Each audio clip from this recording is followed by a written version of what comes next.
Hello সবাইকে, welcome to my Digha series. তো আমরা সমুদ্র থেকে স্নান টান করে এসে রেডি হয়ে গেছি, একটুখানি রেস্ট নিয়েছিলাম।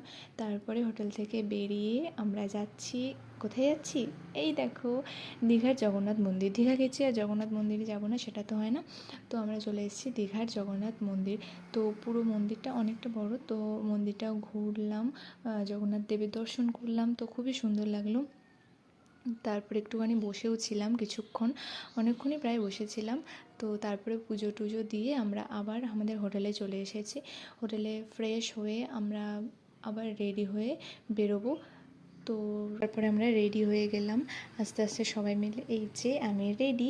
তো আমরা তারপরে বেরিয়ে পড়লাম রেডি হয়ে। তো রাত্রেবেলা সমুদ্রটা তো আরও সুন্দর লাগছিলো এবং সমুদ্রের পাড়ে আমরা অনেকক্ষণ বসেছিলাম।